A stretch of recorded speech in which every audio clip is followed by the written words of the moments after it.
बिस्मिल्लाहिर्रहमानिर्रहीम। Cell injury जो हमने कल स्टार्ट किया था उसमें बेसिक चीज़ें रिपीट कर लेते हैं कि फर्स्टली एटियोलॉजी कोई भी डिजीज़ की कॉज को कहते हैं और पैथोजेनेसिस वो मैकेनिज्म होता है जिसकी वजह से वो बाद में क्लिनिकली मैनिफेस्ट करती है डिजीज़ अपने। हाइपोक्सिया और इस्कीमिया में डिफरेंस था कि हाइपोक्सिया ऑक्सीजन ओ है ना, इसमें ऑक्सीजन की कमी है, एंड इस्कीमिया ये ब्लड की कमी है। और इसके अलावा ये तमाम फैक्टर्स हैं जो कि कॉज बनते हैं पैथोजेनेसिस की। रिवर्सिबल सेल इंजरी वो है कि जिसमें जो स्टिमुला जब रिमूव किया जाए तो सेल दोबारा अपनी पुरानी स्टेट में आ जाए और इसमें सेल की स्वेलिंग होती है, वो पेलर हो जाता है और इसके अलावा फैटी चेंज होता है। और दूसरे इंट्रासेलुलर चेंजेस होते हैं मेम्ब्रेन के लेवल पे, जो है मेम्ब्रेन में ब्लब्स बन जाते हैं, अंदर साइटोप्लाज्म में माइलिन फिगर्स हो जाती हैं और एंडोप्लाज्मिक रेटिकुलम की स्वेलिंग हो जाती है। और ये हमने देखा था कि ये नॉर्मल किडनी ट्यूब्यूल है, ये जब उसमें रिवर्सिबल डैमेज आए तो वो अभी ट्यूब्यूल्स हैं लेकिन उनकी वॉल्स डैमेज्ड हैं।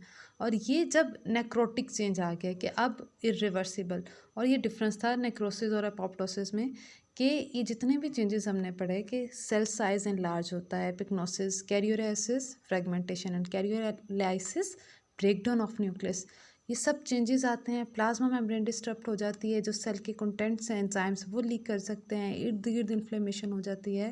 तो ये सब नेक्रोसिस में है। और एपोप्टोसिस में ये सब कुछ तकरीबन ठीक ही रहता है, लेकिन सेल को सिग्नल आता है कि अब आपको जो है ख़ुदकुशी करनी पड़ेगी, अब हमें आपकी ज़रूरत नहीं है। आगे वो कहता है कि मॉर्फोलॉजिकल चेंजेस जो नेक्रोसिस में आई थी उसमें साइटोप्लाज्म में उसने कहा था कि क्लासी होमोजेनस अपीयरेंस होता है, ये ज़्यादा इओसिनोफिलिक रेडिश होता है, और माइटोकॉन्ड्रिया में भी डेंसिटीज़ आ जाती हैं। पास्ट एमसीक्यू न्यूक्लियस की चेंजेस हमने देख ली हैं। और यहाँ पे देखें हमने कुछ इंपॉर्टेंट नेक्रोसिस पढ़ी थी। कोएगुलेटिव जो होती है, कोएगुलेशन से हमने देखा कि वो अपना फिल्म टेक्सचर मेंटेन करती है और ये हर सॉलिड ऑर्गन में होती है ब्रेन के अलावा। लिक्विफेक्टिव लिक्विड यानी कि पस जैसी जहाँ भी इन्फेक्शन होगी, और सीएनएस में जैसे कि ब्रेन में। गैंग्रीनस जहाँ पे ब्लड सप्लाई नहीं जाएगी और ऊपर से इन्फेक्शन भी हो जाए तो ये वेट गैंग्रीन हो जाएगी। कैजियस टीबी में होती है और ये उसमें क्या बन सकता है, ग्रेनुलोमा।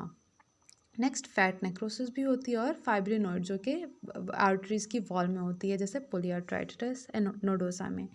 एपोप्टोसिस जो है इसमें भी सारा कुछ ब्रेक डाउन हो गया। बेसिकली इसका मैकेनिज्म था कि जो डैमेजिंग सिग्नल्स आते हैं वो BH3 सेंसर्स डिटेक्ट करते हैं और आगे BCL2 फैमिली को सिग्नल करते हैं, और वो आके माइटोकॉन्ड्रिया, साइटोक्रोम सी और बेसिकली कैस्पेजेस को एक्टिवेट करती है। और कैस्पेज 9 ये इस इंट्रिंसिक पाथवे में, और कैस्पेज 8 इन एक्सट्रिंसिक पाथवे, जिसमें जो है सिग्नल किससे आ रहे हैं, FS से और TNF यानी ट्यूमर नेक्रोसिस फैक्टर रिसेप्टर की वजह से। और इस कैस्पेज ने आगे क्या किया, एक तो उसने न्यूक्लियस की फ्रेगमेंटेशन कर दी, न्यूक्लियस ही तोड़ दिया, और दूसरा जो सेल का स्केलेटन था, साइटोस्केलेटन, वो तोड़ दिया। अब हम आज के टॉपिक पे आते हैं। उसमें वो कहता है कि जो इंजरी है, मैकेनिज्म ऑफ सेल इंजरी, ये आज का टॉपिक MCQs के लिहाज से इंपॉर्टेंट है। इसमें से मोमन SCQ कभी नहीं आया अभी तक तो, ठीक है। अब कैसा रिस्पॉन्स होगा इंजरी का, सेल बचेगा या नहीं बचेगा, 3 चीज़ों पे डिपेंड करता है। पहले तो ये कि इंजरी किस किस्म की है, वो कोई रेडिएशंस हैं, वो कोई केमिकल्स हैं, कोई ट्रॉमा है कि गिरने से हो गया।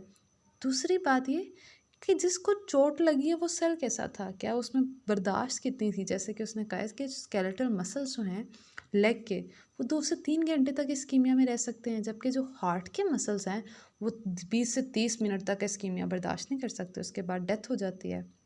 इसी तरह उसने कहा कि ये भी डिपेंड करता है कि उनके पास खाना कितना है। जैसे उसने कहा कि हिपैटोसाइट्स ही अगर हम ले लें, अगर उसमें ग्लाइकोजन है तो क्या है कि वो खून ना भी पहुंचे, उसके पास अपना खाना है, वो सर्वाइव कर लेगा। लेकिन ऐसा हिपैटोसाइट जिसमें अब ग्लूकोज ही नहीं है तो उसके लिए बर्दाश्त करना बहुत मुश्किल है। आगे वो बात करता है कि जब हम कोई ड्रग्स लेते हैं तो हमारी, अब एक ही दवाई बनाई एक कंपनी ने, और उसको जब मुख्तलिफ लोगों ने खाया तो हर एक पे मुख्तलिफ आया। किसी ने कहा कि वाह बड़ा ही असर था, और किसी ने कहा कि कोई असर नहीं हुआ। तो देखा कि कहाँ डिफरेंस है, तो ये कि शायद जीन्स जो हैं वो स्पेसिफिक हैं जो कि साइटोक्रोम P450 को करते हैं, और इसने आगे कैटाबोलाइज करना होता है सारे टॉक्सिन्स को। तो शायद ये डिफरेंस होता है हर इंसान में। इसलिए रोल जो है जेनेटिक पोलीमॉर्फिज्म का, जिसे फार्मेकोजिनोमिक्स कहते हैं, बहुत इंपॉर्टेंट है इस फील्ड में। और एंड पे वो कहता है कि तीसरी चीज़ ये कि अबनॉर्मेलिटी किस टाइप की आई है। आया कि ट्रॉमा लगने से उसमें कोई इसका फंक्शन डिस्टर्ब हुआ है या बायोकेमिकल चेंज आ गया, मतलब जो है ऑक्सीजन, जो एंजाइम्स थे या आयंस थे, उन सब का डिस्ट्रप्शन हुआ है। तो वो बेसिकली यहाँ बयान करता है, जैसे ये देखो हाइपोक्सिया या इस्कीमिया हुआ तो क्या हुआ उससे, क्योंकि अब खून नहीं आ रहा तो एनर्जी नहीं होगी, एटीपी कम होंगे तो एनर्जी डिपेंडेंट फंक्शंस कम हो गए। तो इससे क्या हुआ, नेक्रोसिस हो गई, क्योंकि सेल अब बच ही नहीं सकता। और इसी तरह मल्टीपल स्टिमुलाई आए इंजूरियस, जिससे रिएक्टिव ऑक्सीजन स्पीशीज़ की मिकदार ज़्यादा हो गई, जिसने आके लिपिड्स, प्रोटीन्स, न्यूक्लिक एसिड सबको ख़राब करना शुरू कर दिया। तो सेल की क्या हो गई, नेक्रोसिस यानी डेथ हो गई। अब अगर क्या है कि डीएनए ही डैमेज हो जाए किसी रेडिएशन से, इंसल्ट से, या फिर म्यूटेशन ऐसी आई है कि एंडोप्लाज्मिक रेटिकुलम या दूसरी ऑर्गेनेलिस जो हैं वो मुतासर है, तो उसकी वजह से क्या होगा कि वो सेल को सिग्नल दिया जाएगा कि जनाब आप खुदकुशी कर लें, अब आपके बचने का फ़ायदा नहीं है। और तीसरा ये कि अगर इन्फ्लेमेशन हो जाए तो इसमें फिर क्या, नेक्रोसिस भी हो सकती है, अपोप्टोसिस भी हो सकती है। तो नेक्स्ट अब इसी बात को वो थोड़ा एक्सप्लेन करते हैं फैक्टर्स को। पहले हमने हाइपोक्सिया कह दिया था कि ऑक्सीजन की डेफिशिएंसी, इस्कीमिया ब्लड की डेफिशिएंसी। नेक्स्ट वो कहता है कि हमें पता है कि हमारे माइटोकॉन्ड्रिया में एक मैकेनिज्म होता है जिसे कहते हैं ऑक्सीडेटिव फॉस्फोरिलेशन, जिससे एडीपी से एटीपी बनते हैं। और ये एटीपी अब हर जगह ज़रूरी है, मेम्ब्रेन से ट्रांसपोर्ट करनी है, प्रोटीन्स बनानी है, लिपिड्स बनाने हैं, जितने भी फॉस्फोलिपिड जो टर्नओवर हैं ये सारे करने हैं, सबको क्या चाहिए, एटीपी चाहिए भाई। हमें जैसे यहाँ पैसा लगता है वहाँ एटीपी लगता है। तो कहते हैं कि इतना सेल यूज़ करता है कि एक ही सेल, ह्यूमन हेल्दी सेल जो है, वो एक दिन में 50 से 75 किलो एटीपी यूज़ करता है। अब जब ये डैमेज आया तो अब सेल क्या है, कंपेंसेटरी मैकेनिज्म, हाइपोक्सिया है ना, तो वो क्या करेगा, कंपेंसेशन कैसे करेगा, हाइपोक्सिया इंड्यूसिबल फैक्टर्स को एक्टिवेट करेगा। ये आगे स्टिमुलेट करेंगे मुख्तलिफ फैक्टर्स को, जैसे एक तो हुआ कि वेस्कुलर एंडोथीलियल ग्रोथ फैक्टर हुआ। क्या हाइपोक्सिया मतलब ऑक्सीजन नहीं आ रही, तो उसने वेस्कुलर एंडोथीलियल, अब इसके नाम में ही पता चल रहा है, उसकी ग्रोथ करानी है, मतलब नई ब्लड वेसल्स बनाने की कोशिश करेगा। तो उससे क्या होगा कि शायद कोई नया रास्ता निकल आए और खून यहाँ पे पहुँच जाए। या दूसरा क्या, अडाप्टिव चेंजेस करेगा, जिसमें क्या, जैसे कि एनारोबिक मेटाबॉलिज्म स्टार्ट हो जाता है।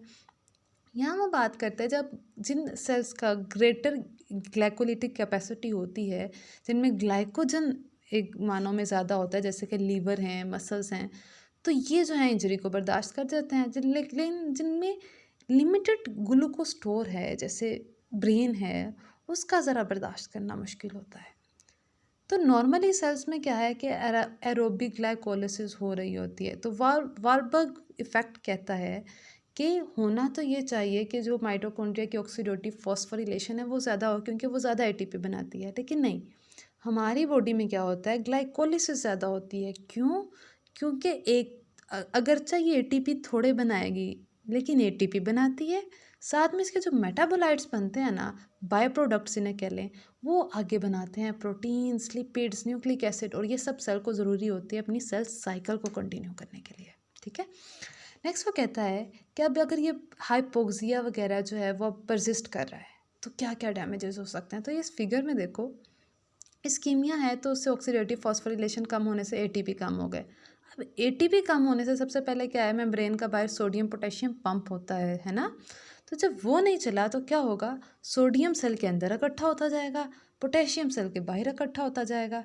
अब सोडियम जहाँ जाता है तो सोडियम, वाटर लव सोडियम, जहाँ सोडियम वहाँ वाटर, तो सारा पानी सेल्स के अंदर आएगा, जिससे वो स्वेलिंग बहुत ज़्यादा होगी और सारा सेल जो है स्ट्रक्चर उसका डिस्टर्ब हो जाएगा। दूसरा, जब वो ग्लाइकोलिसिस, अब ऑक्सीजन नहीं रही तो एनारोबिक ग्लाइकोलिसिस स्टार्ट हो गई, तो अब क्या होगा, लैक्टिक एसिड एक्यूमुलेट होगा, जिससे पीएच एसिडिक हो जाएगी, उससे भी क्या होगा, सारा निज़ाम बरहम बरहम।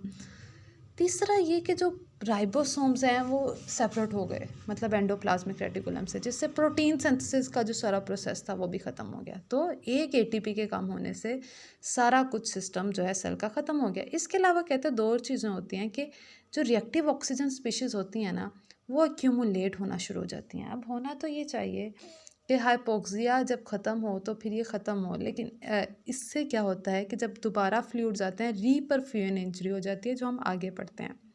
और पांचवी चीज़ ये कहता है कि इरिवर्सिबल डैमेज होता है माइटोकॉन्ड्रिया को भी, लाइसोसोम्स को भी, जिससे एट द एंड सेल को फिर एपोप्टोसिस यानी सुसाइड की तरफ जाना ही पड़ता है कि अब तो ये ठीक नहीं हो सकता जो ख़राब हो गया है। अब ये इस्कीमिया रीपरफ्यूजन इंजरी क्या होती है कि जब ब्लड फ्लो, पहले एक जो ऑर्गन था इस्कीमिक था, उधर काफ़ी देर से खून नहीं आया। अब जब खून आया, जैसे एक बंदा था वो बहुत डिहाइड्रेटेड था, हमने फ़ौरन से उसको ड्रिप्स लगाई, जब इतनी ज़्यादा ड्रिप्स लगा दी कि एकदम से ही खून आया है, तब क्या है कि एक तो उस जगह पे चेंजेस आएंगे, दूसरा पूरी बॉडी में चेंज आएगी कि उस जगह पे रिएक्टिव ऑक्सीजन स्पीशीज़ बनी थी। अब वो ब्लड फ्लो के साथ जगह जगह जाएंगी और बॉडी में डिफरेंट जगहों पे जो है रिएक्शन कराएंगी। लेकिन यहाँ पे वो उस इंजरी की साइड पे बात कर रहा है कि उसमें क्या होगा कि जब रीपरफ्यूजन होगी, दोबारा से खून आएगा, तो वो जो रिएक्टिव ऑक्सीजन स्पीशीज़ का बनना है ना, वो थोड़ा ज़्यादा हो जाएगा। क्यों क्यों वो इसलिए कि माइटोकॉन्ड्रिया ने फॉस्फोरिलेशन करनी थी। अब माइटोकॉन्ड्रिया जनाब खुद मुतासरीन में से हैं, मशीन तो ख़राब हो गई, तो अब वो जो पूरा फॉस्फोरिलेशन का प्रोसेस था वो नहीं हुआ, तो दरमियान में जो इंटरमीडिएट्स है ना, वो रिएक्टिव ऑक्सीजन स्पीशीज़ थी। रिएक्टिव ऑक्सीजन स्पीशीज़ मतलब जिसमें भी ऑक्सीजन हो और वो तेज़ी से रिएक्ट करे या अनस्टेबल हो, तो अब ये बनेंगी और ये आके तबाहियाँ मचाएंगी। दूसरा ये कि अब इसके मुकाबले में हमारे सेल की मुदाफ़ती इंतज़ाम होता है, एंटीऑक्सीडेंट डिफेंस मैकेनिज़्म है। अब उसने भी क्या किया जनाब, सेल तो मुतासर था इंजरी से, तो वो भी ख़त्म हो गया। तो अब ये जो रिएक्टिव ऑक्सीजन स्पीशीज़ हैं वो बनती जाएंगी, ज़्यादा होती जाएंगी, वो हर तरफ तबाही मचा देंगी। दूसरा वो कहता है कि इन्फ्लेमेशन जब ज़्यादा होती है, तब क्या है कि इन्फ्लेमेशन का बेसिक मैकेनिज़्म क्या है, वो पूरी बॉडी जहाँ पे सूजता है ना, तो बॉडी क्या करती है, वो WBCs को भेजती है कि जाओ वहाँ खतरा है, उनसे जाके लड़ो। और जब वो वहाँ जाते हैं ल्यूकोसाइट्स, तो वो देखते हैं ये तो इतने ख़राब सेल पड़े हुए हैं, नहीं नहीं ये हमारे नहीं होंगे, ये दुश्मन के हैं, और वो जाके वहाँ भी जी कंप्लीमेंट सिस्टम एक्टिवेट हो रहा है, एंटीबॉडीज़ बन रही हैं और वो मज़ीद तबाही मचा देता है। तो इसलिए कहते हैं कि जब एक बंदा बहुत ज़्यादा देर तक डिहाइड्रेटेड रह जाए, तो फ़ौरन से उसे बहुत ज़्यादा फ्लूइड्स नहीं देना चाहिए, बल्कि step by step calculated amount में देना चाहिए। नेक्स्ट वो कहता है कि इंजरीज में ऑक्सीडेटिव स्ट्रेस भी हो सकता है। अब ऑक्सीडेटिव स्ट्रेस तो किसकी वजह से होगा, रिएक्टिव ऑक्सीजन स्पीशीज, वही जो पीछे पढ़ते आ रहे हैं। कैसे बन सकते हैं, chemical injury, radiation injury, hypoxia, वही पुरानी सारी चीज़ें इन सब से बन सकती हैं।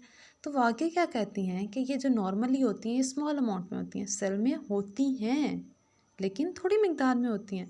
अब ये कैसे, ये जो यहाँ मैकेनिज़्म है वो इस फिगर में है कि देखो जब रेडिएशंस आए, टॉक्सिन्स आई, रीपरफ्यूजन आई, तो उससे क्या हुआ, माइटोकॉन्ड्रिया के अंदर सुपर ऑक्साइड बना O2। अब अमूमन क्या है कि ये जो सुपर ऑक्साइड है, ये जो है कन्वर्ट हो जाता है H2O2 में बाय सल्फ़र, ये जो है कि किसकी वजह से, एंजाइम का नाम है हमारा सुपर ऑक्साइड डिस्म्यूटेज, इसकी बायस। तो अब ये क्या है, इससे बन गया hydrogen peroxide, super oxide dismutase के एक्शन करने से।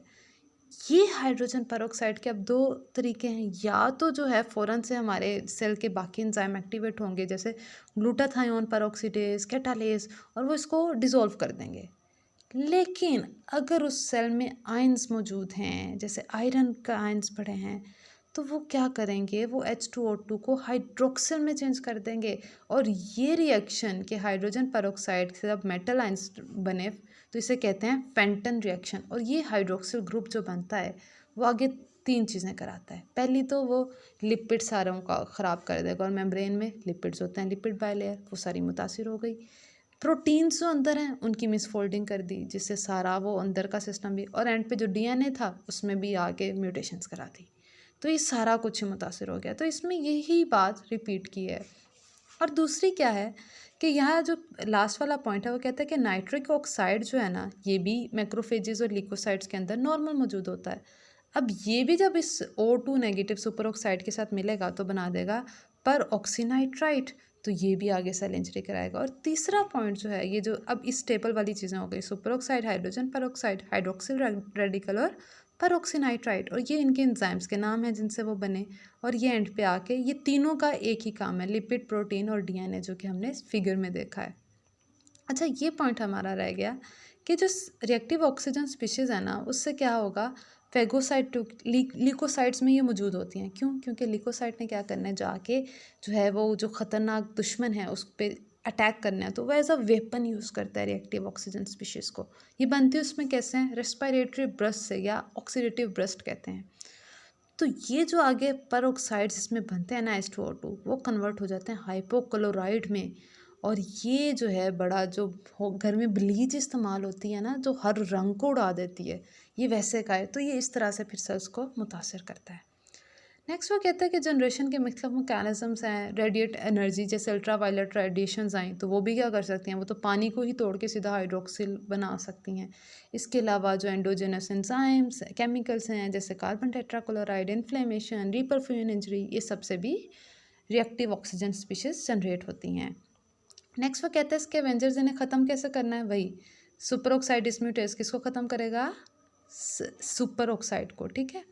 ग्लूटाथायोन परऑक्सीडेज हमने किसको कभी पढ़ा कि ये H2O2 को ख़त्म करता है, वैसे हाइड्रोक्सिल को भी ख़त्म करता है। कैटालेस क्या करता है, ये मोस्ट एक्टिव एंजाइम है और ये मिलियंस ऑफ H2O2 को एक सेकेंड में ख़त्म कर देता है। और इसके अलावा जो क्या है एंड पे कहते हैं एंटीऑक्सीडेंट्स भी होते हैं जो कि बचाते हैं इससे।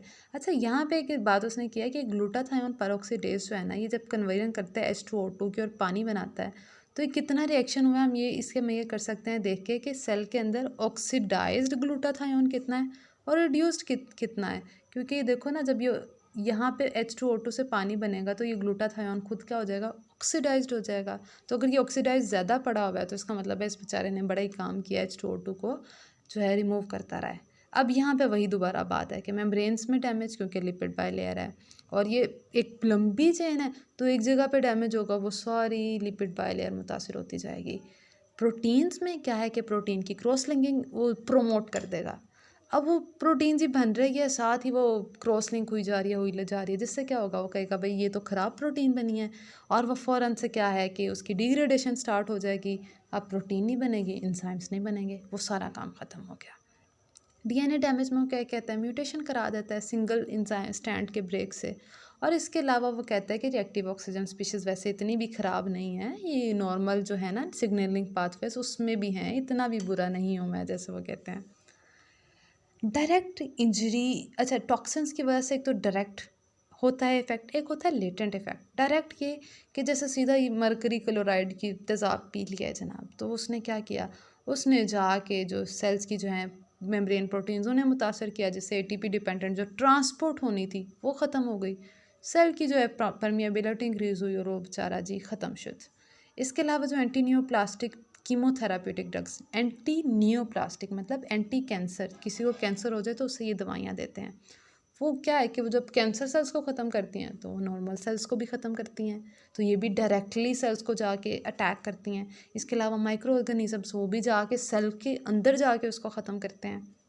लेटेंट टॉक्सिन होते हैं कि जो डायरेक्टली जाके सेल को ख़त्म नहीं करते, लेकिन वो ऐसे आते हैं वो बड़े मासूम हैं, शरीफ हैं, और वो जब अंदर गए तो उसने कन्वर्ट हुआ, एक नया केमिकल निकला और उसने आके जनाब फिर वो सो तबाहियाँ मचाईं। और यहाँ के वो कहते हैं कि P450 जो है उसको मुतासिर कर दिया, जिससे क्या हुआ कि वो डायरेक्ट कोवलेंट बाइंडिंग के जरिए अब ये जो नई चीज़ बनी है, एक तो उसने खुद डायरेक्टली प्रोटीन्स लिपिड्स को बाइंड किया और उनको नाकारा कर दिया कि वो कोई काम नहीं कर सकते। दूसरा उसने फ्री रेडिकल बनाए, ठीक है, उन्होंने भी मुतासिर किया। जैसे उसने मिसाल दी कि कार्बन टेट्राक्लोराइड, ये पहले ड्राई क्लीनर्स में बहुत ज़्यादा यूज़ होता था, लेकिन बाद में पता चला कि जनाब इसने तो इतना ये क्या कैसे डैमेज करता है। एक तो ये कहता है कि वो 30 मिनट्स के कम के अंदर ही क्या करता है, एंडोप्लाज्मिक रेटिकुलम मेम्ब्रेन जो है ना लिपिड्स की, लीवर की, उन सबको मुतासर करता है। और 2 घंटे के अंदर वो सारे जो है ना एंडोप्लाज्मिक रेटिकुलम, वो सारे स्वेलिंग हो जाती है उनकी, और राइबोसोम जो हैं वो भी डिसोसिएट हो जाते हैं। इसके अलावा जो एपोप्रोटीन्स हैं ना, इनकी सिंथेसिस कम हो जाती है। एपोप्रोटीन्स क्या होती हैं कि ये जो जितना भी लीवर में ट्राइग्लिसराइड्स होते हैं ना, वो उनको सिक्रीट करती हैं बाहर, ताकि ये जिस्म से निकल सकें, ठीक है। अब ये एपोप्रोटीन्स नहीं बनेंगी तो क्या होगा कि लिपिड जो हैं वो सेल्स के अंदर ही एक्यूमुलेट होते जाएंगे और ओवरऑल क्या होगा, CCl4 की पॉइजनिंग से फैटी लीवर बन जाएगा, पूरा लीवर फैटी सा हो जाएगा। और दूसरी उसने यहाँ मिसाल दी थी कि एनाल्जेसिक जो एसिटामिनोफेन है ना, वो भी लेटेंट डैमेज कराती है, मतलब शुरू में शरीफ बाद में मुतासरीन। एंडोप्लाज्मिक रेटिकुलम स्ट्रेस में कहता है कि जो मिसफॉल्टेड प्रोटीन्स हैं ना, वो अब एक्यूमुलेट हुई, तो उसने एंडोप्लाज्मिक रेटिकुलम में अब एपोप्टोसिस कराई। क्यों? क्योंकि अब अंदर खराबी है, तो भाई सिग्नल चलेगा ये तो सेल ख़राब है, तो उसे मरना पड़ेगा। अब चेप्रोन जो है ना, वो इस प्रोटीन फोल्डिंग के प्रोसेस को कंट्रोल करता है। तो इस फिगर में अच्छा बताया उन्होंने कि माइल्ड जो एंडोप्लाज्मिक रेटिकुलम पे स्ट्रेस आया तो एक तो चेपरोन्स को एक्टिवेट कर दिया कि भाई जाओ जाओ। चेपरोन्स क्या, पुलिस फोर्स की तरह है। उन्होंने कह दिया भाई आगे तो प्रोटीन खराब बन रही है, रुक जाओ रुक जाओ रुक जाओ, पीछे सारा मैकेनिज्म रुक दिया अब, ताकि सिंथेसिस ना हो। तो क्या हुआ, एक तो डिक्रीज प्रोटीन सिंथेसिस कर दी और दूसरा डिग्रेडेशन उसकी तेज़ कर दी कि भाई जल्दी जल्दी मारो इन्हें ताकि निकले। तो ये एडॉप्टिव रिस्पॉन्स है ताकि सेल दोबारा सही हो सके। लेकिन अगर बहुत ही सीवियर डैमेज है तो अब क्या होगा, वो सीधा कहेगा भाई अब तो BH3 सेंसर्स को ही बुलाओ और कैस्पेसिस को बुलाओ, अब तो खुदकुशी का वक्त आ गया है, एपोप्टोसिस हो जाएगी। यहाँ पे वो इसकी सिर्फ आप नाम देख लीजिएगा कि मिसफोल्डेड प्रोटीन्स की वजह से डिजीज़ होती हैं। सिस्टिक फाइब्रोसिस जैसे कितनी ख़तरनाक है, जिस सिर्फ एक क्लोराइड चैनल है वो नहीं काम कर रहा, सारा मुतासिर। इसे हाइपर कोलेस्ट्रोलीमिया, टे सेक्स डिजीज़, रेटिनाइटिस पिगमेंटोसा, इनके सिर्फ नाम देख लीजिएगा। अब ये आखिरी 2-3 चीज़ें हैं कि DNA डैमेज जो है वो किस वजह से हो सकता है, वही दोबारा से रेडिएशन से, कीमोथेराप्यूटिक ड्रग से, रिएक्टिव ऑक्सीजन स्पीशीज से, जो भी आपको नाम याद आए, ठीक है। तो अब अगर ये DNA डैमेज होगा तो फिर एपोप्टोसिस, सारा BH3 सेंसर्स और ये सारा कुछ स्टार्ट हुआ। और अगर ये अब क्या है कि अब ये जब सेल ख़राब होगा तो एपोप्टोसिस का होगा ना, लेकिन अगर P53 जो साइटोक्रोम है जिसने इसको ख़त्म करना है कि ये अब ख़राब है, वो ना हो तो क्या होगा, तो वो सेल बच जाएगा। अब वो म्यूटेटेड है, उसमें म्यूटेशन हुई है, तो वो म्यूटेटेड सेल ग्रो करेगा रैपिडली और उस जगह पे नियोप्लास्टिक ट्रांसफॉर्मेशन होगी, वहाँ पे कैंसर बन जाएगा। Because cancer is because form from the usually from the normal sales, उन पे अल्ट्रावायलेट रेडिएशन वगैरह आई, म्यूटेशन हुई तो इन्फ्लेमेशन भी डैमेज है, क्योंकि इसमें तो पता ही है जैसे ही डैमेज हुआ, इन्फेक्शन हुई, इन्फ्लेमेशन स्टार्ट हुई, सबसे पहले न्यूट्रोफिल ने आना है, फिर मैक्रोफेजेस ने आना है, फिर अदर लिम्फोसाइट्स और लिकोसाइट्स ने आना है। आखिरी 2-3 चीज़ें कि माइटोकॉन्ड्रियल डिसफंक्शन में क्या है, ऑक्सीडेटिव फॉस्फोरिलेशन मुतासिर हुई, तो इससे अगर एबनॉर्मल हुई तो उससे रिएक्टिव ऑक्सीजन स्पीशीज़ बनेंगी। माइटोकॉन्ड्रिया की परमेएबिलिटी मुतासिर होगी, पीएच चेंज होगा, साइटोक्रोम C जो है वो रिलीज़ होगा तो एपोप्टोसिस हो जाएगा। वही सारी चीज़ें जो अभी हम पढ़ के आए हैं। माइटोकॉन्ड्रिया की मेम्ब्रेन डैमेज हुई तो ATP कम बनेगा, प्लाज्मा मेम्ब्रेन डैमेज हुई तो ऑस्मोटिक बैलेंस ख़त्म हो गया ना, अब सेल स्वेल कर जाएगा और ऐसे ही बस्ट कर जाएगा। लाइसोसोमल मेम्ब्रेन्स में इंजरी हुई तो क्या हुआ, तो लाइसोसोम ने तो बड़े खतरनाक एंजाइम्स पकड़े हुए थे, वो डिस्टर्ब हुए और पूरा सेल तबाह शुद्ध। और ये हमारा आज का टॉपिक कंप्लीट हुआ। कल का इंपॉर्टेंट टॉपिक हम कल पढ़ेंगे इंशाल्लाह। अल्लाह हाफिज़।